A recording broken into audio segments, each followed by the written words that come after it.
Say it again. Uh, eh, let's see. Is there, I mean, I guess we could do it where we have you're set up like this on Zoom. It's like I'm gonna have to just like it's kind of look blurry. I don't know if this will work in the future, but if you have to do it this way since we're already starting so late, Right. let me see how it'll look because it might not be blurry. It's just that when you're squeezed down because you're like in the Zoom, I'm already seeing you in like a squeezed Oh, down I see. version, I see what you're saying. Yeah. but I think it looks okay. I think we can do this. Okay. Let's just do this because that way we can get started. And so that'll work. Okay. And then Kent and Joseph, you guys ready? Ready. Cool. All right. So I'm going to go on screen. And given that, Kent, you'd be taking the affirmative, we'll let you go first on whether or not Noah's Ark could have worked. In other words, whether or not it's feasible. And I'm going to go and do that cold open and I'll hand it right over to you, Kent. So here I go in three, two, one.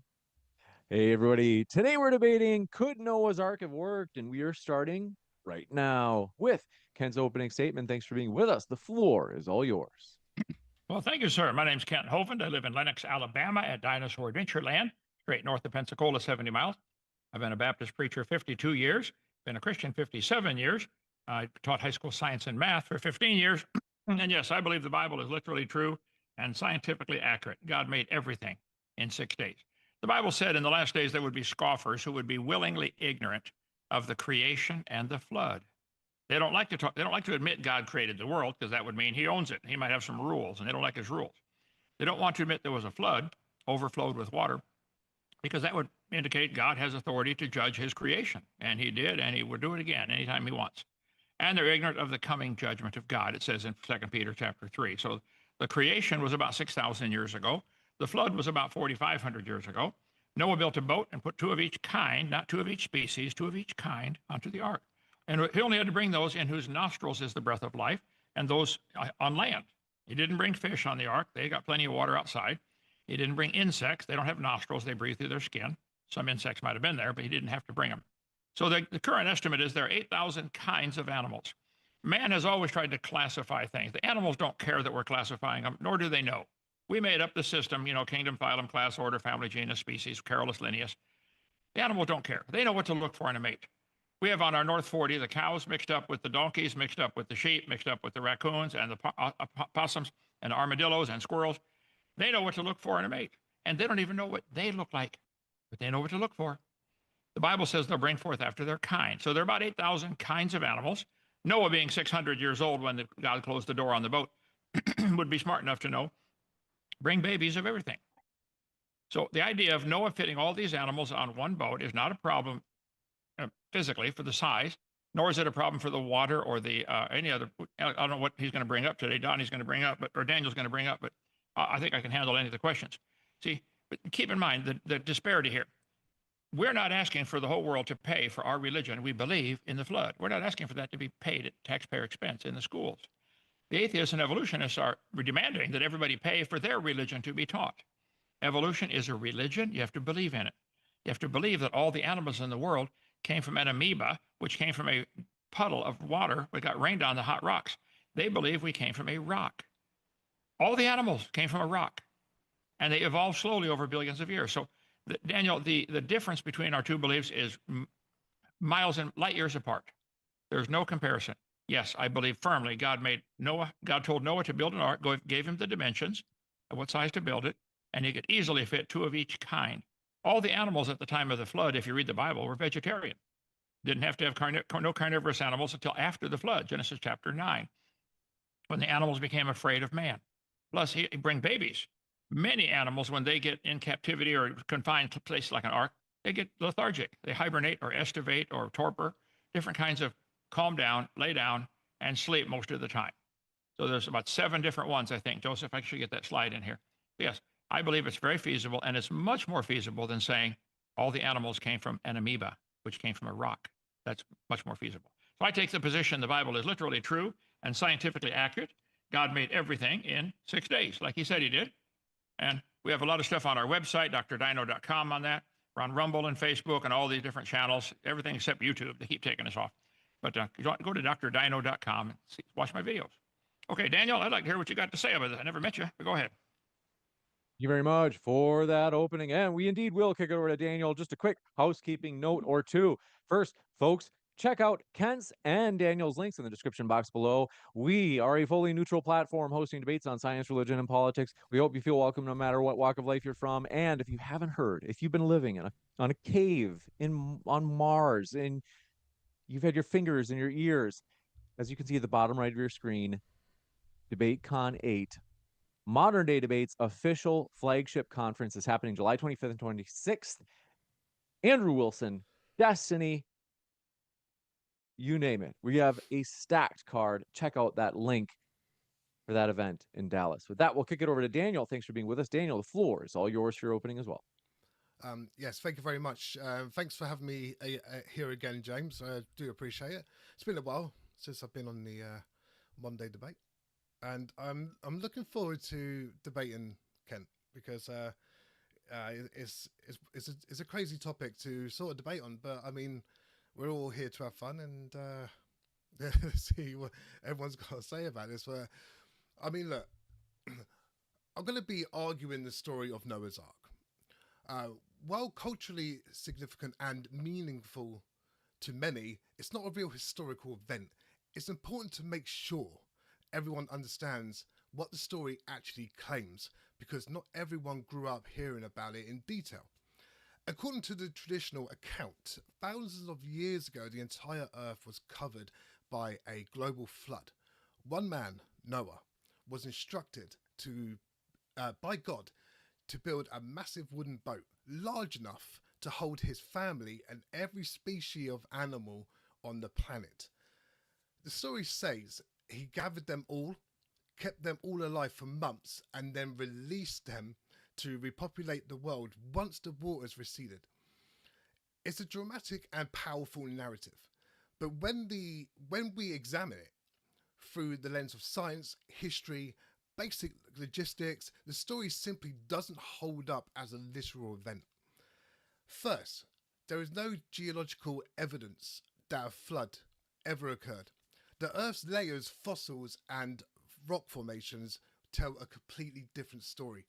One of the gradual change over millions of years, not a sudden worldwide catastrophe. Second, no ancient civilization, recorded such a flood. Not recorded. Even though many advanced societies existed at the same time the story is said to have happened. A disaster that wiped out all of life on Earth would not have gone unnoticed by every culture except one. Third, the practical challenges of the story are impossible to ignore. A wooden ship of the size described would collapse under its own weight. The number of animals required to be in their millions as well, feeding them, cleaning up after them. Technology and manpower far beyond what a simple family could provide. Even though on the boat as well there are animals that are actually predators who could attack the prey. And what we do find, however, is that many ancient cultures had flood myths, symbolic stories used to teach moral lessons or explain natural events. Excuse me. The Noah story fits this pattern perfectly. It's meaningful and it's influential, and it has shaped religious traditions for centuries. But meaning and history are not the same thing. So in this debate, my goal is not to attack anyone's belief. Not here to attack Kent's belief. My goal is to show that we can look at the evidence, scientific, historical, and logical. The stories of Noah's Ark cannot be considered a literal, factual event. It is a myth, not a moment in Earth's history. Thank you very much. Thank you very much. And we're going to jump into the open dialogue first. Just a quick note. We'll have Q&A at the very end of the open discussion. You can submit your questions either by tagging me at Modern Day Debate. Otherwise, You can submit via Super Chat, in which case that'll push your question to the very top of the list. And last but not least, as you can see at the, where is it? Let me just pull this up. Thanks for your patience. Andrew Wilson takes on Owen Schroyer. That debate is at the end of this month, so it's about a week from now, I think exactly. And that's actually linked in the description box as well. Grab tickets for that. That's out on the East Coast 1 week from now. With that, gentlemen, thank you very much. The floor is all yours. Floor is all whose? You can start. Open dialogue. And Daniel. Okay. Well, Daniel, you made about 8 points that I need to correct you on. He did not take 2 of every species. Read my lips. He took 2 of each kind. The animals don't care how we classify them. Our modern classification system, which classifies them into species, a dog and a wolf are different species, but they're the same kind of animal. And they're still interfertile and can interbreed. So the estimate is, go to bearmanology.com. Bearman is the Hebrew word for kind, B-A-R-I-M-I-N. Bearmanology.com. They have done a very thorough research on this. There are about 8,000 kinds of animals on land that had to go on to Noah's Ark. Well, at the And time, if you bring babies, it's not a problem. well, at the time. So at the time of this event, there was only 8,000 kinds of animals. No. Today, there are Today? 8,000 basic. Today, there are 8,000 basic kinds of animals. There are probably millions of species. There are 30 different species of squirrels. They probably had a common ancestor called a squirrel.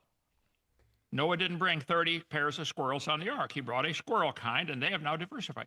Great Danes and Chihuahuas probably had a common ancestor called a dog. But you also have to think about as well, is doesn't matter how many animals there was, but even to have 2 of the same species, as you say, there's still the upkeeping of having animals on there, like general waste, keeping predators away from the prey.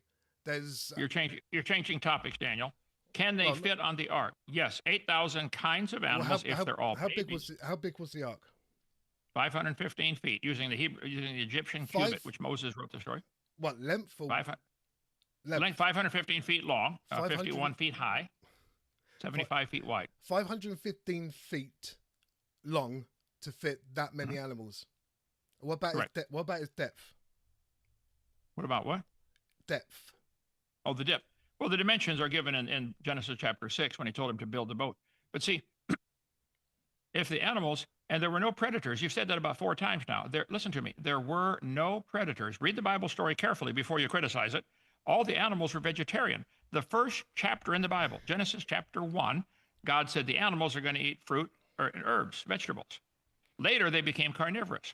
To change from a plant-eating lion to a meat-eating lion is a pretty minor change compared to going from a rock to a lion, which is what evolution teaches. So I think there's very common sense. There were no predators to worry about on the ark. You've said that a couple of times, so I'm trying to correct you. And there are about 8,000 varieties, 8,000 kinds, and you keep using the word species. The word species is not in the Bible. So this information comes from Genesis in the Bible. Correct. Right. Okay. And did God write the Bible? Because I'm aware that God reached out to Noah to build this boat. I just want to know if God if he wrote the Bible. Well, you're changing subjects again. No. Which is a common tactic of the liberals over here in our country. When they get cornered. I just want to know. Well, no, God inspired people to write the Bible. Mm-hmm. God inspired 40 different men to write the accounts. Genesis is written by 10 different eyewitnesses. Noah actually wrote a couple chapters in Genesis. Adam wrote part of it.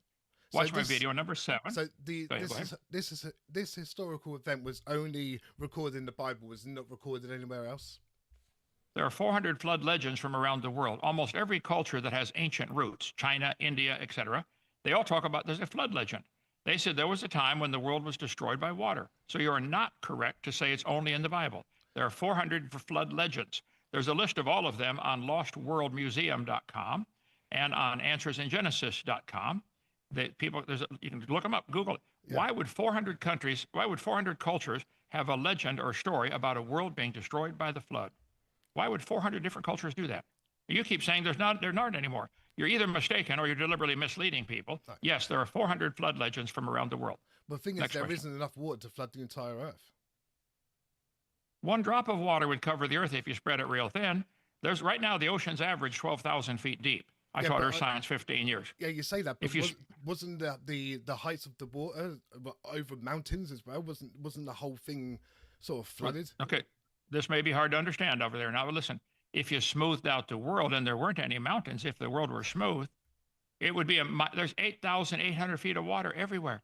There's enough water in the oceans right now to cover the world 1.5 miles deep. You're assuming that the earth today with these high mountains had to be covered. There's your mistake. Yeah, The Bible says the scoffers would be ignorant of the creation and the flood. yeah. When the world was flooded, Because the mountains came. Listen, the Bible says, you want to argue about the flood? The Bible says the mountains arose at the end of the flood. There was no Mount Everest until after the flood.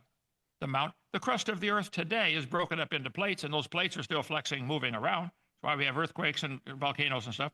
So if the earth was covered in water, and there's enough water out there right now to cover the earth 1 mile and 1.5 miles deep, 8,800 feet, Google it. The Pacific Ocean is huge. The earth is 70% underwater right now. Just smooth it out and it'll be completely underwater, 1.5 miles deep. Yes, the earth was flooded with water.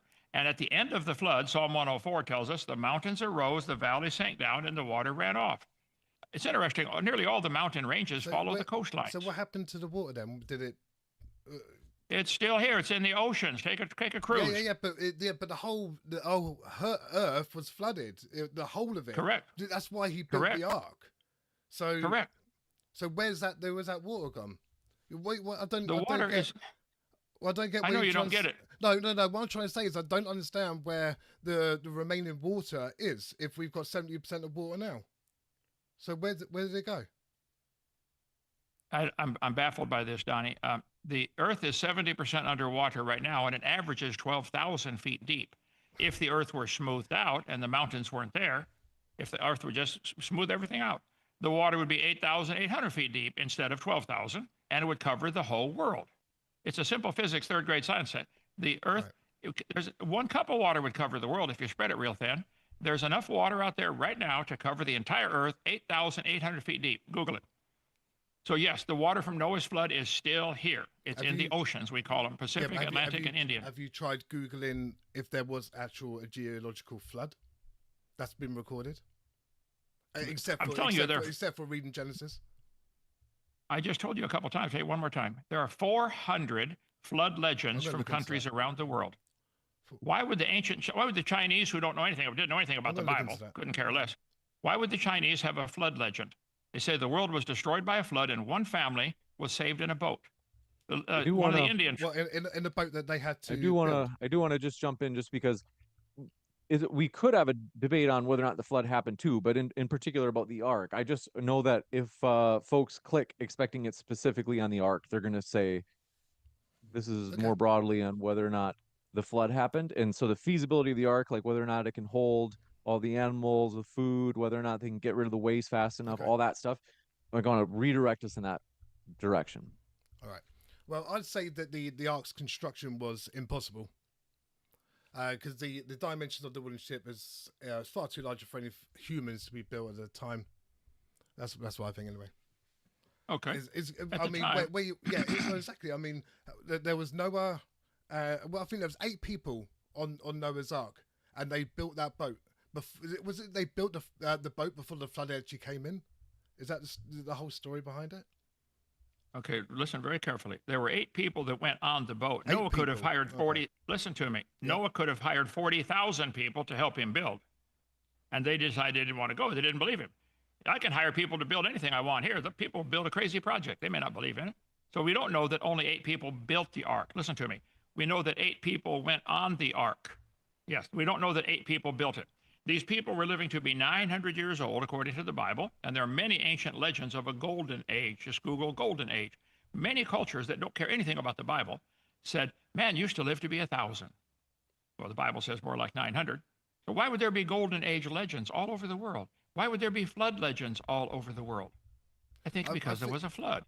James, I think we're coming off topic here. I think, are we talking about the actual Ark, or are we going into some sort of biblical sort of chat here? That the last question you had brought up was the size of. I think you said that the size of the Ark, and I don't know if forgive me. I'm sorry. It's just tending the live chat. what was Well, Kent? What was your response for the size? I think Daniel there, claimed that it No, I wouldn't well, said if work. I said that it would be impossible to build. And plus, it would actually go under its own weight. It would sink. It wouldn't be able to with all the weight, with all the animals, all the human, the feces, everything that comes with the boat. It wouldn't actually be able to uphold such strong winds, strong waves that are coming. It wouldn't actually be able to control the waters. It just wouldn't. we got to take your word for it. I'm glad God didn't ask you to build it. God told Noah to build the boat. He gave him the dimensions and the directions. Noah could have hired thousands of people to help. We don't know how long it took to build. It might have taken 100 years. Noah was 600 years old when he went on that boat. I bet he was way smarter than you and me put together. He probably knew all kinds of things. You don't need to bring big dinosaurs on the ark. You bring babies. 600 years old. That's what the Bible says. He was, That's and there are many what the Bible cultures says, about it. okay. All right. Well, no, it isn't. You're missing it deliberately. There are hundreds of legends called the Golden Age. Why would the people in India, who had never heard about the Bible, have a legend that man used to live to be 1,000? Why would the people in China and the ancient Japanese cultures, why would they have these legends? Man used to live to be 1,000. Not related to the Bible. Maybe because man used to live to be 900, like the Bible says. Why would there be 450 flood legends? Maybe because there was a flood, a worldwide flood. It's not complicated. Now, it's one topic at a time. We believe, and I should come visit we're building a Noah's Ark here at Dinosaur Adventureland. Right, yeah. 1/3 scale model. I'm sure it look good. Okay, well, come back. Come when you can. Noah's Ark probably had 4 or 5 what's called a moon pool. That's a hole in the floor of your boat with walls built up inside. Ships today still do that. Long ships going over a wave will tend to put a lot of stress or bend or break in the middle. But if you have moon pools, the water's allowed to go. The Glomar Republic, okay, had a large moon pool to rescue one of the submarines from World War II. It's a hole in the boat with walls built up inside. When you go over a wave, the water goes up and down in that hole, which relieves the stress on the long ship. And each wave acts like a piston, pumping fresh air in and out of your boat. And that's where you dump your waste. You go on an ocean liner today, take any cruise anywhere. When you flush the toilet, it goes right outside. And the fish love it. Yeah, the fish eat it. But what you do, you're describing something that's from top to bottom, right? Is that what you're describing, top to bottom? The boat had a top and a bottom. What's your question? Like the hole you're on about. No, it would go up to maybe the 3rd floor. The Bible says the ark was three floors. It's not a hole in the bottom with water where you sink your boat. Daniel, are you desperate to not? Are you desperate to not believe? You're just desperate to not believe the story, aren't you? I don't believe the story. I don't. I know you don't. That's obvious. Yeah, but the reason why is because you're desperate not to. No, I just don't. I just don't think it's. Okay, I agree with that part. I just don't think it's possible that 8 people in total can build a boat that big. Then you're not listening. You're not listening at all. And then to get every single animal or 2 of each animal from around the world. Well, I mean, wait, you're in one place, and what you can do, you're gonna. There's no flying back then, is there? I mean, how are you gonna get all these animals to the boat unless they just don't automatically come to you? Well, I mean, where do the animals come from? That's what I want to know. Like, so let's say he's building the boat, right? Where are these animals? You know, how are they getting to him? Because he can't go pick them up. It's not an Uber or something. They've got to at least come to him. Yeah, come. Are you done? Yeah, go on. Okay. This is why 2 Peter chapter 3 says, in the last days there would be scoffers. He didn't put your name in there, but I'll add your name to my Bible, who are willingly ignorant of the creation and the flood. The world before the flood was not like it is today. Today it is 70% underwater. Before the flood, it was probably all mostly land. There were no oceans, just seas. The water was on the crust of the earth. It's now on the surface. Animals didn't have to come from anywhere.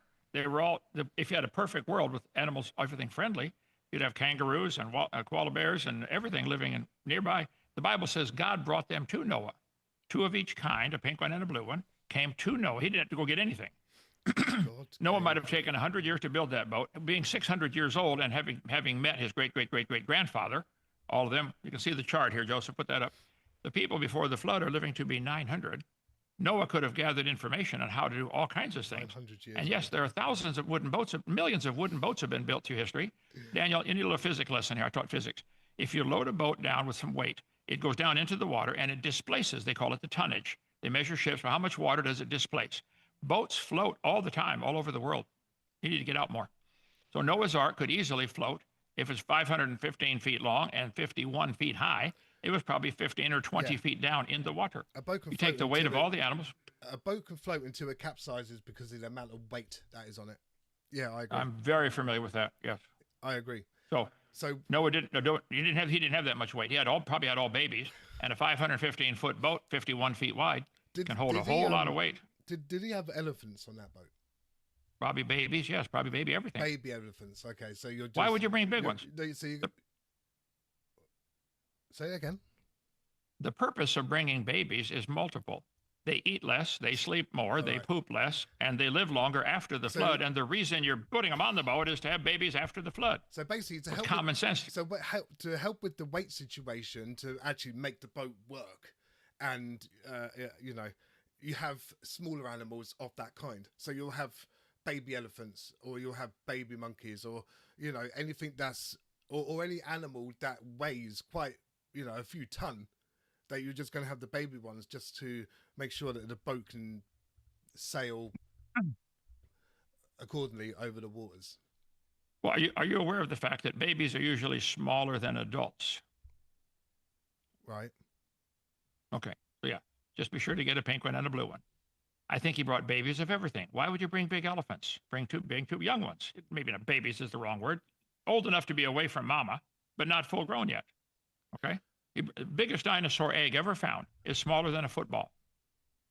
And lizards don't have hardly any parental care. As soon as they're hatched out, they're on your own, kid.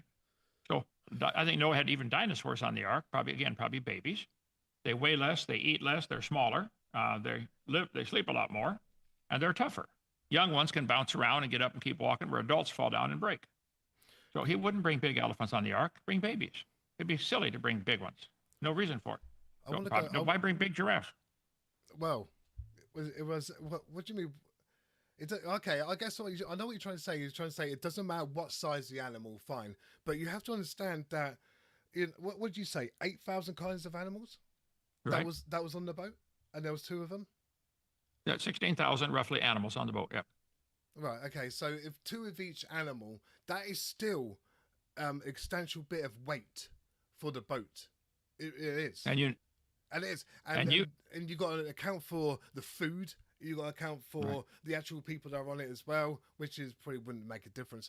Then what about the feces as well and everything? You know, the waste from the animals. What are you going to do? Just chuck them overboard or something? Or you know, you mentioned this wormhole, whatever it's called, but moon pool. But you only said that that's 3 stories from the bottom or the top. Sorry. It would be a column built inside your boat up to the 3rd floor. And you take the waste and feces and dump it in there, and the fish love it. They eat it. Google, what happens to an ocean liner when you flush the toilet? It goes right outside. Right, so the fish love it. So, all right, okay, let me get it straight. So the boat, the hull is not going from top of the deck to the bottom, no? It goes all the way through the bottom up to the top deck, I'm guessing. So I don't know the ark. Through the bottom, and you said up 3 stories. So does that mean that to get rid of the waste, you'll have to sort of go down to the third story and then get rid of the waste into the hull? Well, these people were awfully smart. I bet Noah, being 600 years old and his kids being over 100 years old, would be smart enough to figure out some system. You can make a little pulley and a rope and a bucket if you want. I'm sure they figured out a way. I'm only 73, and I can figure out lots of ways to get rid of the waste without causing a problem. But see, you are desperate to not believe this story. It wouldn't matter what anybody said. You don't want to believe it. Okay. I learned about this story in school, and thing is, I learned it on an RE lesson, religious education. Okay, so look, like I said, I don't really want to attack your beliefs. I'm an atheist. Okay, and we can fix that. And I respect my brother's Christian. He believes in God and Jesus, so I respect him there. But I mean, what the Bible says is just stories, and when it comes to the Noah's Ark in particular, it's so crazy that you couldn't believe it. It just couldn't happen. It just wouldn't happen. I mean, thing is, if it had happened, then why have we not done something like this again? Build a massive boat and put so much weight on it and all the animals. Why have we not done this again? I guess there's no need to. The world's not flooded. But have you ever seen a cargo ship? Have you seen how But the it doesn't matter. stack those can? Surely it doesn't have to be flooded. You can just make the boat. Well, you go ahead and build one. Daniel, have you ever seen a cargo ship where they stack those containers up 50 feet over the top of the ship? Why don't those boats sink? Because they're buoyancy, isn't it? Bingo. Noah's Ark was buoyant. You're getting it. There's hope, folks. Okay? Okay, right, okay. And go on. Go on. Well, I want to see where you're going with this. Since you're an atheist, I'm going to assume that you believe in the evolution religion, and you believe all the animals came from an amoeba or a bacteria, a single-celled creature of some kind. Yeah, and I heard your debate with Dr. Can't remember his name, and you spoke about this. This is something I'm not really interested in debating. Okay. Evolution is not something I'm interested in debating. We're here to talk about the Ark and how it's possible. Now, look, I got my view saying it couldn't be possible, and you got your view that it is because you're from the Genesis and God and everything. But it's just it takes a lot. I mean, if you was to, this is taught at schools, and you would know that when kids are actually listening to their teachers about this topic, they're probably thinking it's imaginary, isn't it? Is in my eyes anyway, I guess. But to me, it was just an imaginary story, and I just brought it because I had to be there in my lesson, I guess. But I couldn't see the the way that the boat had to be built. It's just I don't think it was feasible for the waters, in particular the waters, because there's a lot of weight and it would sink under its own weight. I'm sorry. Cargo ships don't sink, though, do they? They have a lot more weight than that. A lot more weight. I mean, sometimes millions of tons on one cargo ship. Yeah. What? Sorry. Are you aware that during World War II, we sent hundreds and maybe even thousands of ships across the ocean loaded with tanks and artillery and bombs? They're pretty heavy, a lot heavier than an elephant. And they didn't sink. They made it all the way across. Strange, isn't it? Yeah. Yeah, okay. But yeah, the thing is, it's a big boat. It was a big, and actually, I've got the dimensions here somewhere. 515 by 51 high by 75 feet wide, I think. It's a big boat. I got it in cubits. To carry big boat. Big boat to carry millions of animals. No, 8,000. Pay attention, son. Pay attention. 8,000 kinds, 16,000 animals roughly, plus Noah and his family. No problem. No problem at all. Okay, so did you account for food as well? So, oh yeah, 40 days, 40 nights. You probably have have a lot of food. No, Noah and the animals were in that boat for over a year. It rained for 40. See, Aristotle said something centuries ago. If you're going to criticize a document, which you're doing, the benefit of the doubt goes to the document. You've got to prove your theory's wrong. I don't think you've even read it. It says Noah brought two of each kind, after their kind, after their kind, after their kind. And you still want to say species. After his kind, after his kind, after his kind, two of every sort of animal, about 8,000 kinds of animals, only those in whose nostrils was the breath of life, and only those on dry land. No fish, no insects. There are about 8,000 insects breathe through spiracles in their skin. There might have been some on the ark, but it would be accidental. Noah wasn't required to bring them. Many insects can survive floods just fine. They'll raft together. All the ants will lock together, float around till the flood's over, and land and start a new colony. Many insects can survive. 45 years after the trees were blown into Spirit Lake from Mount St. Helens, they're still floating around. There are hundreds of thousands of trees floating in Spirit Lake 45 years later. I think Noah's flood is what made all the coal seams, made all the layers that we have to our Earth. The geologic column does not exist anywhere, Daniel. There's no such thing as a Jurassic age. All the layers form from tidal pumping. The moon pulling the water up, down, every 6 hours, 12 and a half minutes means it's rushing in, out, sideways. That's where the layers come from. All over the world, petrified trees are found standing up, connecting all the layers. Let's see. You brought up 30 different topics. I can't keep up with them. You need to watch my video series. Well, the thing is, the topic is the Ark itself. Noah's Ark. Okay. Yeah, exactly. So, okay, God had asked Noah to build a boat for whatever reason because of the flood. Was the flood coming? Can you just educate me here for a second? Was the flood coming, and he had an amount of time to actually build the boat ready for the flood? Oh, he probably had 100 years warning. 100 The years warning. The flood water came from inside the earth. The Bible says the fountains of the deep broke open. If you read science journals, you'll see they're now claiming there are probably 10 oceans worth of water in the crust of the earth. There's still lots of water in the crust of the earth. I mean, 10 oceans worth, much more than is on the surface. The Bible says the fountains of the deep broke open. And so Noah's flood water came from inside. The rain was 40 days, but that was insignificant compared to the total water coming up. And like I mentioned earlier, the earth today is 70% underwater. All you got to do is smooth it out, push the continents down, smooth everything out. The earth would be 8,800 feet underwater right now. Every square inch of it would be. There's plenty of water out there to accomplish it. So don't use that as an excuse to not believe the story. If the animals were sleeping or experienced torpor or estivation or hibernation, which many animals do, and they were all vegetarian, Noah would just throw out bales of hay or whatever they had there, and they would go get it. There were no cages on the ark. There were rooms in the ark. Animals were all friendly. They just wander around. We don't go up and hand feed all of our cows and sheep. We just throw out a bale of hay. They find it. So I think the food is not a problem. The whole world at the time of Noah's flood was fresh water. The oceans are gaining salt every day. Google it. Are the oceans gaining salt? It's obvious, intuitive. All the rivers run into the sea carrying mineral salts. The evaporation takes out only the water. The salinity of the ocean today, 3.5%, could have happened in less than 5,000 years. If the whole world's fresh water, and all Noah has these moon pools in there, they're all full of 20 feet of fresh water, which you can't drain because your boat is sitting 20 feet down in the water. You just turn the valve to water the animals, and you got the food right there, and most of them are sleeping most of the time anyway because they're not active. They don't use much energy. Okay. So let's Okay. Yeah. All right. Look, let's go back to the boat being built. So because I am generally interested to know. I'm not just trying to troll or whatever. Okay.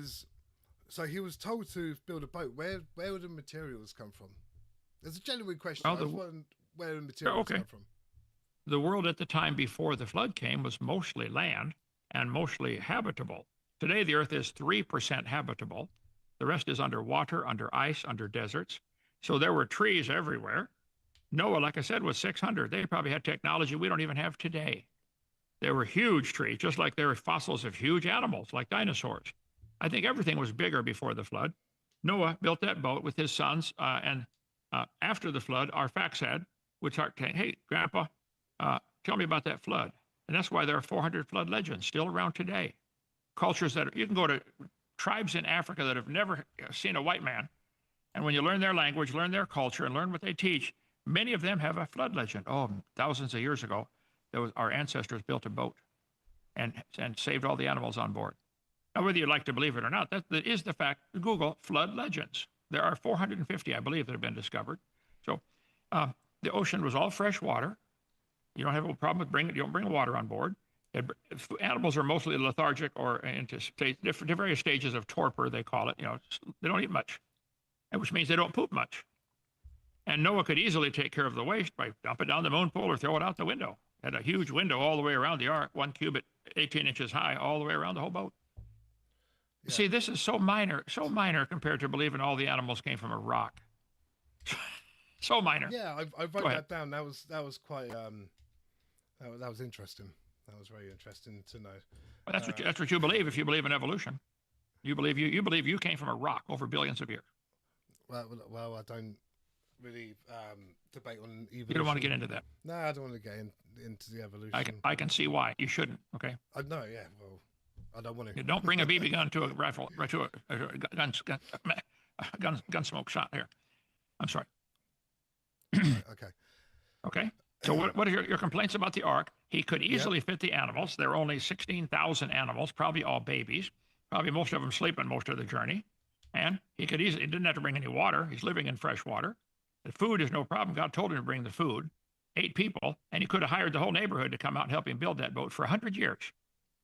People build wooden boats all the time. They still have wooden boats out there in the water. A lot of them are still floating. Columbus, I believe Columbus sailed over here on one to get away from you guys. It's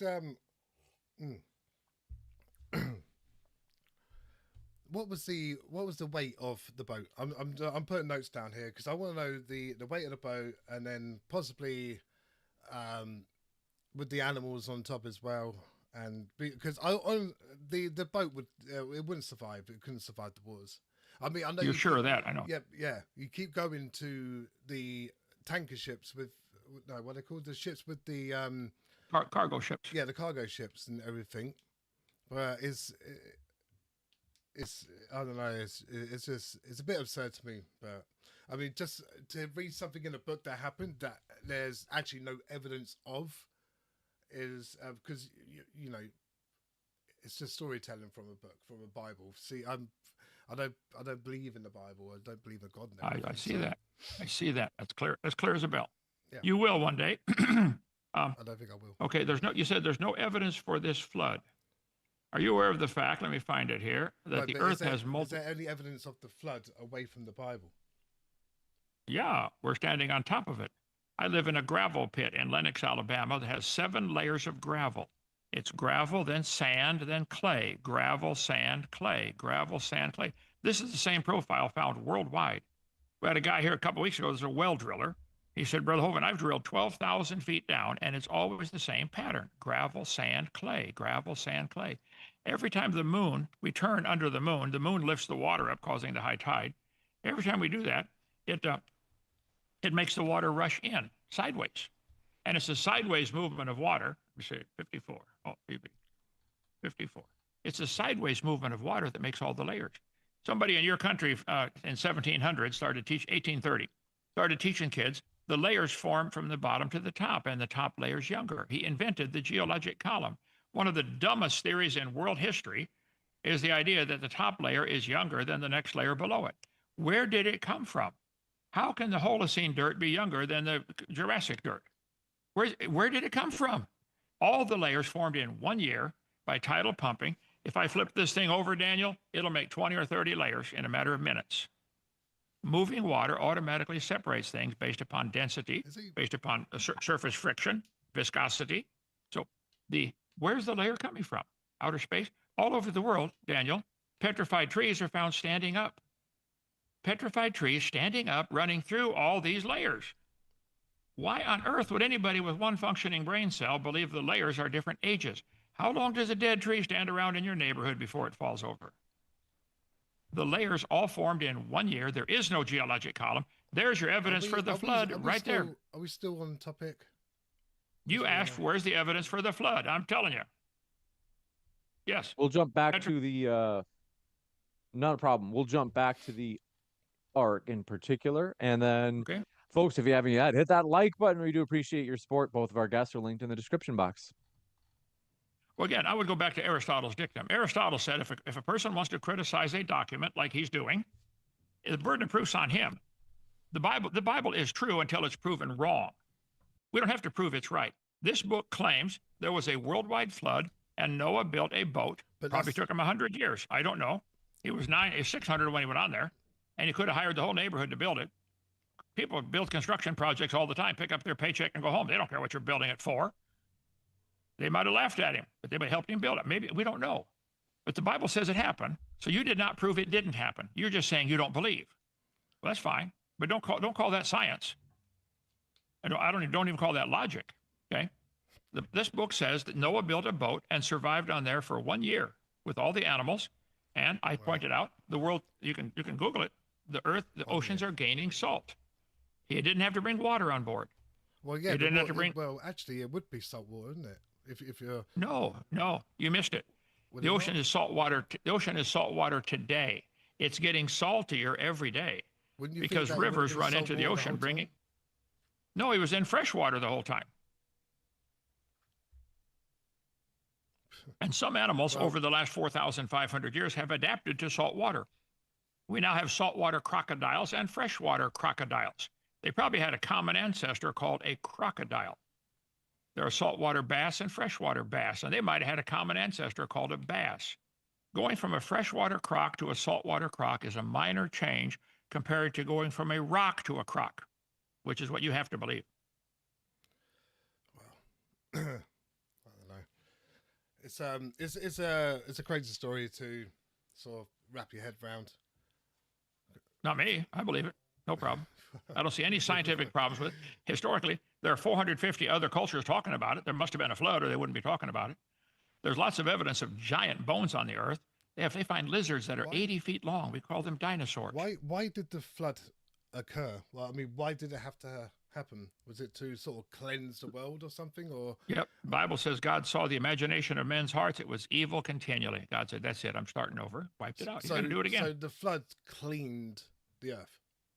Well, 8 people survived, and some of those all of them were still sinners, but it started over. By the way, world's population today is about 8 billion. At the time of Jesus Christ, it was 1/4 of a billion. Google world population 2,000 years ago. We've gone from 250 million to 8 billion in 2,000 years. If you look at the population growth curve, you can Google it, population growth curve. Right. It goes back to 8 people getting off a boat 4,500 years ago. Have you any evidence for that? Google population growth curve. You can do it right now. Well, I'm not going to say. I cover that. Can you show it? I show all that in my video number 1. All the peer-reviewed journals are saying the population in 1800 was 1 billion. Mm-hmm. In today, it's 8 billion. Nobody argues the population is growing rapidly, but it started 4,500 years ago with 8 people getting off Noah's Ark. Do you believe the Earth is young, don't you? Oh no, Earth is 6,000 years old. That's old. Okay, I'm not going to get into that. Okay, you do. You think the Earth is young? That's no. Okay. I just told you. No, it's not. It's 6,000 years old. It's hard to think about Columbus trying to find this place 500 years ago. 500's a long time. 6,000's bigger than that. Yeah, I think the Earth is about 6,000 years old. If you want to believe billions of years, that's wild imagination. That's SpongeBob stuff here. Billions of years. Okay. It's imagination. All it is. Okay. Oh, okay, then that's fine. I mean, it's just big boat. You don't believe it. You don't want to believe it.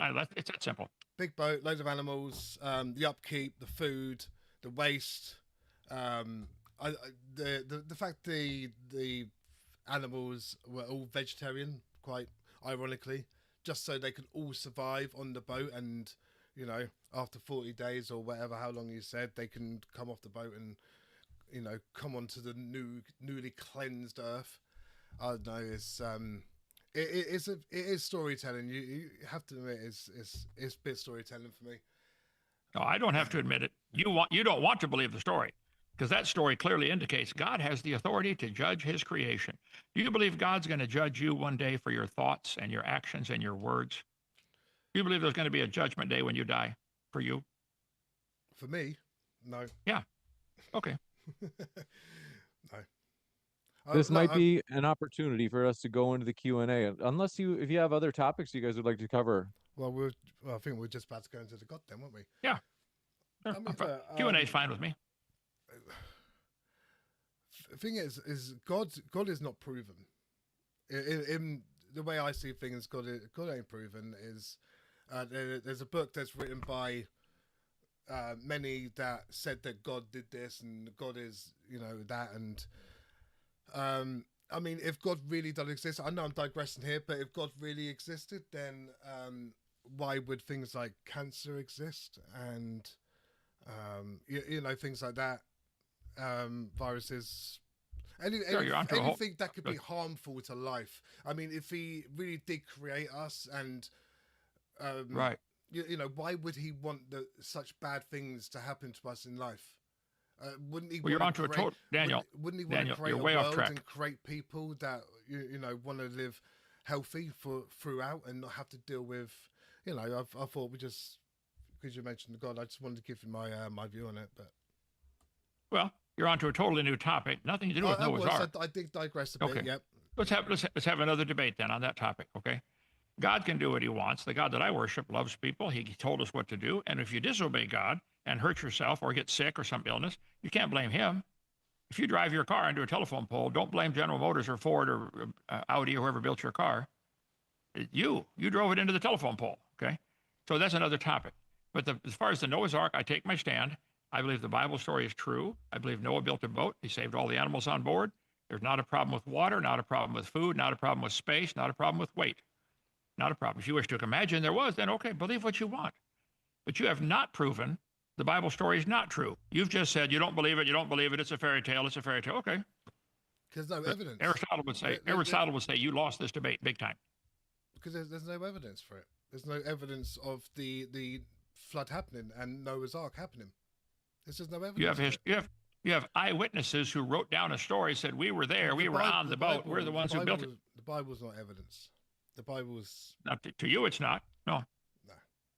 How do you know there was a queen in England, 400 years ago? You have historical evidence. You ever heard of history where they write things down? Yeah, it would be documented, yeah.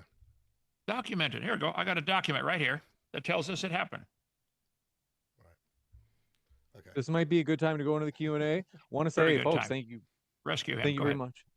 Thank you very much for your questions, folks. We're going to move through these as fast as we can. And if you didn't know, if you're in the Los Angeles area, we are doing a 5-on-5 in-person discussion. As you can see at the bottom right of your screen, this is going to be on Christianity on trial. So 5 Christians against 5 non-Christians, Muslim, atheists, you name it. If you're in the Los Angeles area, pinned at the top of the chat, there is a link where you can sign up, as we want to get people involved in these in-person dialogues. With that, we're going to jump into these questions. We thank you very much for your question coming in first from, they call themselves Creationist Crybaby.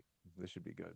Says, Kent, we have fossilized marsupials in Australia, supposedly covered in the flood. So how did the marsupials travel back to their original habitat? Well, there's several obvious assumptions in that question.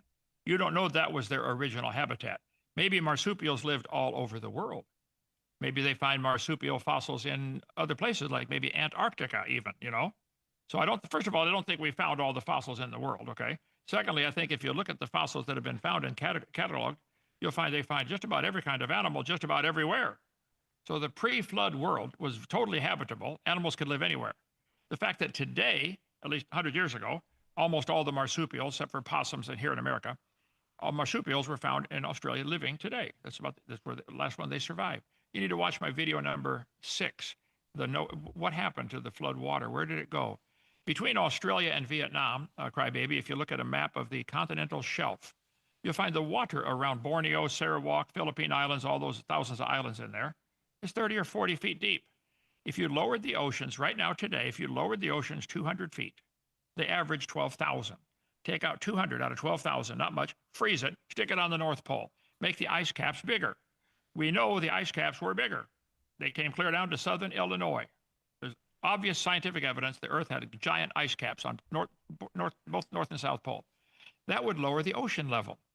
If you lower the ocean level, the animals could walk anywhere they wanted. You could walk from here to England. You could walk up to Maine and go cross over to Iceland and Greenland and come out in Scotland and Wales, and it would all be. The English Channel averages about 60 feet deep, maybe a few spots that are 100 feet deep. Okay, it's 60 miles wide, but only maybe 100 feet deep. Lower the oceans 200 feet, everything is connected. Australia becomes a peninsula off of Vietnam. Do some research before you criticize the Bible. So I'm coming in from Jungle F. DPG Thing says, W. James, thanks for your kind words. All credit to the speakers. Their link below says, can't wait for July at DebateCon. See you this weekend in South Carolina, the best host in the debate game. Thanks. That's very kind of you. Amazing. And our guests are amazing. Check out both Kent and Daniel's links. We appreciate them. And thanks for your kind words, Jungle. The Curtis Hatchell Project says, there are human and animal footprints on the top of the sedimentary rock layers. We can prove the water never came back. This proves multitudes of humans and animals survived the flood outside the Ark. I think that's for you, Kent. There are thousands of footprints of animals, dinosaur trackways, etc., and human footprints. Thousands and thousands of these have been found. During the flood of Noah, we do not know that the earth was underwater for a year. We do know Noah was in the boat for a year. If the crust of the earth is broken up like an eggshell, and it still is today, okay, with all the fault lines, the crust of the earth flexing up and down, there might have been some areas above water for weeks, months. The animals would see the high ground, run to the high ground, and then later, it's only got to be exposed to the sun a couple of weeks, and it hardens into stone, and then the tracks are preserved. There are thousands, maybe even tens of thousands, certainly thousands of dinosaur footprints nearly always going the same direction. Google dinosaur trackways. There's a huge one in Glen Rose, Texas. I've been there a bunch of times. Mixed in those dinosaur footprints, nearly all of them going the same way. There are hundreds of human footprints mixed in with them. Right there, same layer. Humans and dinosaurs, probably both running from the rising floodwater. It might have taken 6 months or 8 months to kill everybody outside the boat. There would have been plenty of time to leave footprints behind that could harden into stone. You can take a piece of clay. We got tons of it in our gravel pit here. Get some pottery clay. Shape it into whatever you want. Shape it into a coffee cup. Stick it out in the sun. In 3 days, it'll be hard as a rock. So it's not a problem with the footprints. The fact that there are human footprints and animal footprints does not prove they survived the flood. It proved they survived the first part of the flood. That's all. Do some research. You got it. Thank you very much for this question coming in from Peepsies. Says, Daniel, try not to argue. Kent is extremely okay. They say just act like you're explaining your point to us. He won't absorb it. Okay. Just an insult toward Kent. This one from Momo, writer of Zut, says, Kent, you always say the Grand Canyon proves the flood, but fast enough water to carve a mile-deep canyon in a year would have destroyed the clean horizontal layers you use as flood evidence in the same breath. Which is it? Well, it's not which is it. I've never said the flood made Grand Canyon. The Grand Canyon probably formed 20 or 50 years after the flood, when the lake that overflowed. If you get a map of that area, Arizona, New Mexico, and all that, and look at the elevation lines. Draw a line at, say, 7,000 foot elevation. Trace that out. If you plugged up Grand Canyon today, if you just plugged it up, a giant lake would fill up going clear back to California, to Colorado. And if you go into Colorado, you'll see there's still a beach line where there used to be a big lake, and there's no lake there. That lake, they call it Grand Lake and Hopi Lake. You can Google it. It's a lot of stuff on the internet about it. Just simply plugging Grand Canyon would create 2 giant lakes. Grand Canyon, the Kaibab Plateau, would be a dam to hold these lakes. At some point, I'm guessing a few hundred years after the flood, those lakes got too full. What happens when any lake gets too full? It goes over the top, and it starts eroding the other side, and the erosion eats its way backwards. I'm going to give a tour in a few minutes to the group that's here. I'll show them our miniature Grand Canyon. Google what happened at Mount St. Helens. The mudslide from Mount St. Helens blocked off the Toutle River.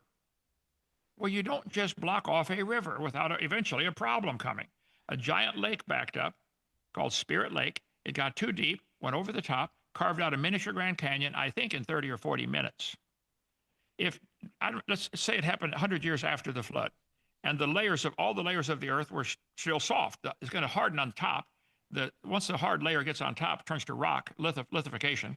The rest is going to be moisture-filled, soft mud, trapped. Then once it cuts through that rock and hits the soft stuff, then erosion goes crazy. I don't know. Watch the video when I get to heaven and see how it happened exactly. But I think the Grand Canyon probably formed 100 years after the flood because of Grand Lake draining, not because of Noah's flood. I think all the layers to the earth happened in 1 year in Noah's flood. You guys have never explained why we have petrified trees that are standing up. They're all over the world. Thousands of these are found. I just showed you pictures of them. I can get to my slide. I got 40 million slides here. So it's not a problem at all. So no, I've never said the flood made Grand Canyon. Read my lips. The flood made the layers to the earth. Every time the tide pulls the water up and down, it's rushing in and out sideways. Google experiments in stratification. Watch the video where the guy shows as water's moving sideways, it'll form 8 or 10 or 15 layers at the same time. The layers do not form top to bottom. They form sideways. So really, you guys who criticize the Bible really ought to do some more research before you criticize the book written by the God of the universe who's going to be your judge one day. Okay? Going from the Curtis Hatchell Project. And folks, if you haven't yet, hit that like button. We do appreciate your support. Curtis said, I can prove the ancient megaliths were built after the Great Flood and before the sedimentary rock hardened. Proves the Noah story is a parable. I'll debate Dr. Hovind anytime. YEC flood believer here. I didn't see a question in there. You got it. It's not always in the form of a question for the super chats. It's like they can also submit an objection. I'll just read the objection part. They say, I can prove the ancient megaliths were built after the Great Flood. I guess it's not really. It's just saying they can prove it. And before the sedentary rock hardened. I think it's So just a yeah, they're just saying statement. it's just more of a statement. Yeah. They also Okay. said the babies would be full grown after a year, so what good would it actually do? They're saying if they How, brought babies on, Kent. how long does it take an elephant to mature? Joseph, Google 3-year-old elephant. How big are they? I You think, got it. it's been years since I studied this, I think they don't reach maturity until about 12 or 15. Okay. So a baby elephant is smaller than a big elephant. This one from Mo Ryder. They say also Kent, please address the heat problem. ICR, Answers in Genesis, and Creation Research Society all acknowledge this is an issue for the global flood model. Okay. Hang on. Leave that up, Joseph. A 3-year-old elephant calf typically stands 3 feet tall and weighs 600 to 900 pounds. So a 3-year-old elephant is still only 6 feet tall, 3 feet tall. So I don't know. They're trying so desperately to not believe the Bible because they don't like that book. Because this book says things like, thou shalt not commit adultery. They don't want that rule in their life, do they? That's really what they're running from. It's sin in their life. Okay. As far as all the layers of the earth, there are no soil built up between them. There are no tree roots between them. There's no vegetation growing. All those layers formed in 1 year. And what was the last comment he had on there? I forget, Mr. Donnie. They said Or James. James. that all these institutes acknowledge this is an issue for the global flood model. Here's the problem. Some of the creationists disagree with me on this. They're wrong and I'm right. Okay. The Bible says there was water above the firmament. It says clearly in Genesis chapter 1 and 2, the firmament is where the birds fly. That would be the atmosphere. There used to be a crystal canopy, I think 2 or 3 fingers thick, a crystal dome over the whole earth, squeezing all the air currently is 50 miles out. Air is about 50 miles thick, our atmosphere. If you squeezed it down to 10 miles and surrounded it with a crystal canopy, the crystal could be held up, super cold ice, held up by air pressure like an inflatable building. There are some huge inflatable buildings out there, and the air holds the roof up. That's what holds your tires up. Okay, and then it could also be held up by the Earth's magnetic field because super cold ice is magnetic. When that canopy shattered, the air would expand out to the current 50 miles. When air expands, it absorbs heat. That's how air conditioners work. That's why if you hold a can of hairspray or spray paint, hold the button down, the can gets cold in your hand. This is the whole principle behind air conditioning. Okay, so no, there's not a heat problem at all. The heat supplied by the latent heat of condensation when it rained, or the movement of the crust of the earth, sure, there'd be heat generated, but it would be equalized or dissipated or neutralized by the expanding of the air. Prove I'm wrong. This one from Bubblegum Gun says, Kent, how did kangaroo surf to Australia from Ararat? Well, what a bunch of assumptions in that question. They don't have to surf anywhere. You could walk to Australia. I said that earlier. Lower the oceans 200 feet. Freeze it. Stick it on the North Pole. Make the ice caps bigger. And we know the ice caps were bigger. Nobody argues about that. There was an ice age. If the ice caps are bigger, then the continents are bigger because the oceans are smaller. If you lowered the oceans 200 feet, you can walk. You don't need to surf. You can walk to Australia from America. You could walk from America over to Greenland and Iceland and England or Norway. You could walk to Australia from here if you lowered the oceans 200 feet. Kangaroos getting off of Noah's Ark in Turkey, animals would spread out. They had 400 or 500 years before those ice caps would melt back. It would take 400 years for that much ice to melt back. As it melted back, it would slowly raise the ocean level. That's why there are hundreds of legends of proof of cities underwater, like the lost city of Atlantis. Why would there be cities underwater today? But no bones found in there. Nobody died. Well, they built their city and then realized, hey, the ocean's coming up, guys. Every 40 or 50 years, they got to say, look, we got to move. We're being flooded out. If the water came up today, 100 feet, all of Pensacola would be underwater. I lived there for 27 years. A bunch of England would be underwater. The ocean level coming up or down depends upon the ice cap size. And that's why they could walk anywhere they wanted. There's not a problem with the kangaroos getting to Australia. You got it. This one from? Let me just make sure I've got this one from, okay. Maryland says Israel's taking over the world and y'all are worried about evaporation that might have happened thousands of years ago. Feds. Okay. This one from Okay. Bless My Vibe Code says the amount of brain cells I have to sacrifice. Okay, it's more just a insult for Kent. I literally have to. Come on, be nice, everyone. Be nice. And this one I'm from Well, no, sure. Chase Hatchet. James, I'm sure I've got a lot of insults, but I just take it on the chin, you know. James, if they have to sacrifice brain cells, I would, if they want to debate me, I would suggest they keep every functioning brain cell they have and call for a debate. 855 Big Dino, extension 4. Take Anytime. it on the chin. Take them all mate. on. Take it on the chin, Ken. This one from Chase Hatchet says, can't wait for Professor Dave to rip this up. Kent's old rival, Professor Dave. Well, That was you. wait. Do you remember that? James. Oh, yeah. James, why does Professor Dave rip my videos up after I'm there and I'm not there to defend myself? Tell Strawberry Dave to call for a second debate. He's a coward. Okay? I'll debate him on any channel.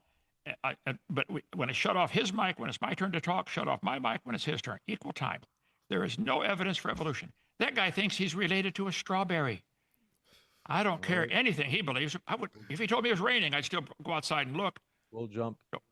Okay. To the next Anytime. one. Call him. All right. Kent wants round 2. This one from the Curtis Hatchell Project says, Kent argues against evolution, but his religion doesn't work without it. No human or animal has a common ancestor. That's pseudoscience for the Ark.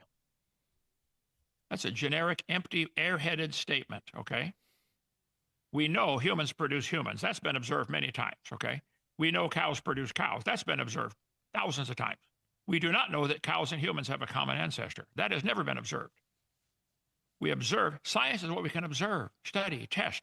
It's science to say all the humans probably had a common ancestor called a human. It is not science to say the humans had a common ancestor, which was an amoeba. This is the chart they want all of us to pay for, to be taught to the kids, that humans have a common ancestor with frogs, and that ancestor was an amoeba. This is not science. This is a propaganda poster. This is stupid. Tell them I said so. I'll debate anybody on that topic. There's no evidence at all for that chart. God said 20 times they would bring forth after their kind. You know, frogs always have baby frogs. No exceptions. But they've got frogs connected to whales on here, and hippopotamus, and humans. So I would ask, I guess, Daniel or Professor Dave, I asked him, Dave, your chart shows humans related to strawberries. Do you believe you're related to a strawberry? He said yes. Ask him, he'll say it again. You'd have to go to college for years to be that stupid. You couldn't do it quickly. Josh J says, we have rocks that are 4 billion years old. I'm assuming they're referring to radiometric dating. Kent, what are your thoughts? How do you know that rock is 4 billion years old? I live in a gravel pit. We got billions of rocks right here. Come ask any one of them. Here, I'll find one here. Hey, look at this. How old are you? That is stupid. I'm sorry, dumb. This one from, do appreciate your question. Rational Nomad says, if the Egyptians were a result of curse after the flood, why do we have proof of their pre-flood existence? Where is water damage? We'll give you one topic at a time. Well, yeah, we'll give you a chance to answer that. Okay, I think everybody who studies Egyptian history will admit they greatly exaggerate the date. This guy was the king for 200 years or whatever. They built huge pyramids to bury these guys in. They exaggerated. I don't think anybody that knows their stuff really trusts Egyptian history for giving the correct dates. Okay, I think some of the people might have come before the flood. That civilization might have been preserved in records. Okay, there were civilizations before the flood. The flood would kill all the people. It doesn't kill the history. Then after the flood, the people started building cities. And if they're still living, if you look after the flood, they still live to be 400 years old. You can still learn a lot in 400 years. You can still build a lot in 400 years. And you can go talk to your great-great-grandpa, Noah, who's still alive. So I think the knowledge was incredible. The technology was incredible. They would probably look at things we do today and say, why do you do it that way? This is much simpler. Moving heavy stones, for instance. We have no idea how they moved those 400-ton stones. We can't do it today. How did they do it? They did it, these megalith stones. So I think we need to back up and quit saying we're smart, they're dumb. I think it's quite the opposite. We got people today who believe they're related to a strawberry. I think we've declined in our intelligence. This one from, they say, where is water damage on Saqqara pyramids? I don't know that the pyramids were built before or after the flood. What damage would a flood do to a pyramid? It's a stone building. It could be submerged for only a few days. How long does it take to drown somebody? I think for some parts of the world might have. Noah was in the ark for a year. That does not mean the whole world's flooded for a year. Part of it might have been underwater for a few weeks, and that's it. So the pyramids might have been built pre-flood. At least the Great Pyramid, I suspect, probably was. It was the casing stones of limestone, 10 foot thick, I believe, 144,000 casing stones on this pyramid. They were so tightly fit together you couldn't even find the seams, let alone put a piece of paper in there many times. So a flood would get it wet and dry out and be done. What evidence would you want to find? If it's only underwater for a couple of days or a week, it's not going to leave any problems. Especially if it's built that tight, watertight, maybe. Chase Hatchett says, an adult elephant is bigger than a baby elephant. Say, thank you, Kent. This, he's catching on. He's catching on. By the way, adult cows are bigger than baby cows, too. You got it. This one from... Did it say they had big elephants or small elephants on the ark? No, it just says 2 of each kind, not species, 2 of each kind. Okay, so you don't know if they were big elephants or they were small elephants? No, I would just say it's common sense. I mean, I'm not 600 years old like Noah was, but I'm smart enough to figure out and bring babies. All right. This could have been one from... do appreciate your question. If you haven't yet, hit that like button, folks. Chongo, we didn't see your question attached to your super chat. Thanks for your super chat. But if you wanted to attach a question, it wasn't there.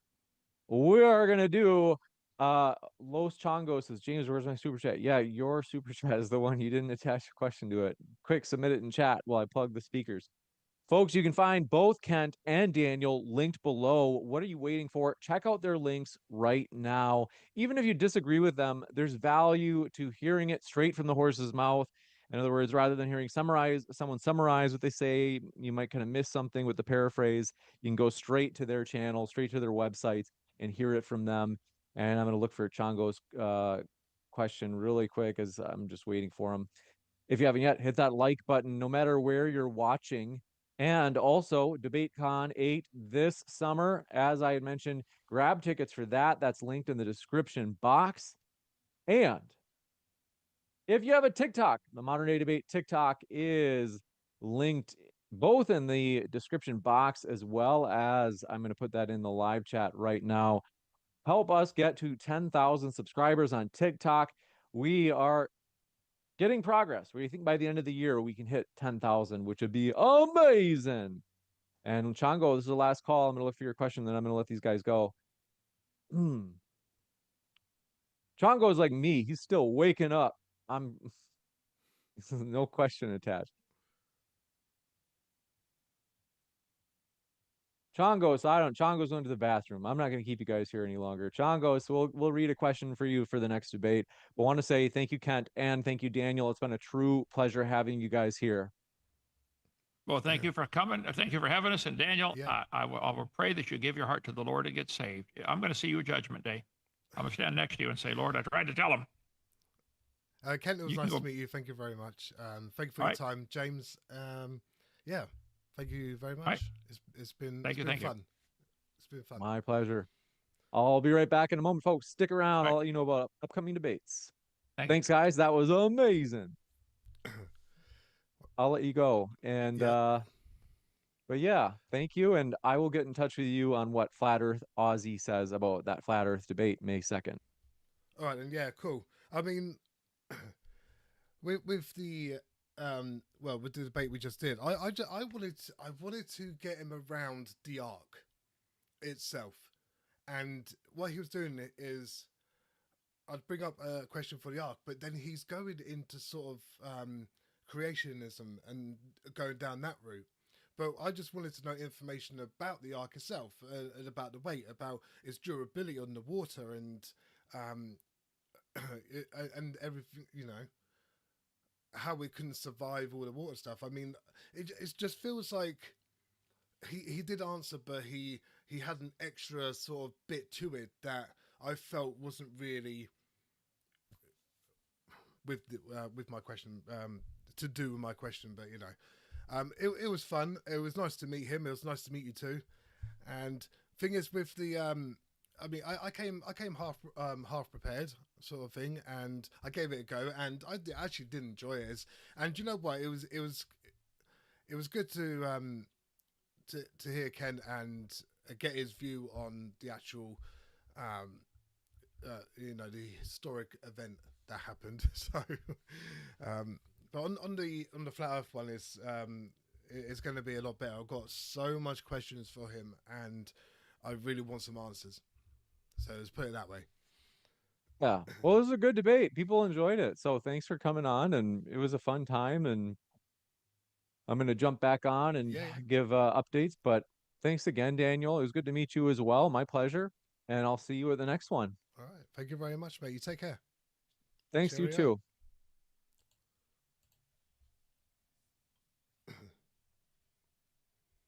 Well. Where am I going? Where am I? Here we are. Okay. Actually, no. Let me just do this one again, and I'll just put myself a bit bigger. Thank you, everyone. I realised that I was still live. I want to thank everyone for joining me today. Now, I came half prepared for this because I know what Kent is like. He obfuscates, so he wants to directly answer my question, which is fine, but then he goes off on a tangent where I was told by James that is going to be about the Ark. I mean, the flood, the questions for the flood, fine. I guess it comes with it, but I was told that it would just be about the Ark itself and the science over it, and the capability of the actual Ark being on the water and not breaking in under its own weight, the weights, the waste situation with the animals, the repopulation of the animals. You think they're going to be there and not populate for the 100 years that I was on the boat? I've written notes down, and it wasn't. It was quite. I don't know. It was a bit absurd. Absurd. Look, I'm an atheist. I don't believe in God. If God really exists, then life would be blissful. It would be perfect life. There wouldn't be such thing as viruses, cancer. There wouldn't be such thing as bad blood bad people. You know what I mean? And if God's going to create someone, they're going to create them to be good, not create them to be bad, not create them to be evil. So that's how you know. That's how you know that you have people like Kent who will believe in God and think that God is righteous and he does all the right things for people, but it's just not true, is it? Otherwise, we wouldn't have fucking prisons. I want to thank everyone for coming out. I really do appreciate it. I do have another debate lined up. It's flat Earth this time. For this debate, I was half prepared, and I came in with notes and questions that I wanted to ask. But like I said, I even had questions like rebuttals ready, but he just went off on a tangent. And the only way he thinks he can get a win is just go off on a tangent and start bringing up creationism, which I did not want to debate. I want to debate about the Ark. So, these things happen, I guess. What am I doing? One sec. There you go. Sorry about that. So, yeah, we'll leave it there. But I will say goodbye to you guys, and let me take this virtual camera off. Yeah, okay. Yeah, thanks for being here, and I hope it was enjoyable to watch. I couldn't really get a word in edgeways because he goes off in a tangent, and I had loads more questions that I wanted to ask him, but mind-numbing. But it was nice to meet him. It was nice to meet James, and on our next debate, it will be we're waiting for a date, and it will be against Flat Earth Aussie in the Flat Earth debate. And that's where I will become prepared, because I've got a lot of pictures and a lot of questions I want to ask him. So be there for that. Anyways, excuse me. I'm gonna love you and leave you, and I'll see you next time. So let me just take this off because it's gonna annoy me. Anyways, thank you so much for being here. If you haven't subscribed yet and you're new to the channel, please do, and don't let that debate fool you, because you can't get a word in edgeways and he goes off in a tangent. It's really hard to put points across. That's my argument anyway. It might not seem like that watching the debate, but that's how I feel it is. I had loads of questions to ask, and it felt like time. I feel like he was just wasting my time, so I couldn't get any questions in. But you know, overall, it was a good debate, and I hope that I did well, I guess. Anyways, yeah, subscribe and like, comment, and share the love. Anyways, cheerio.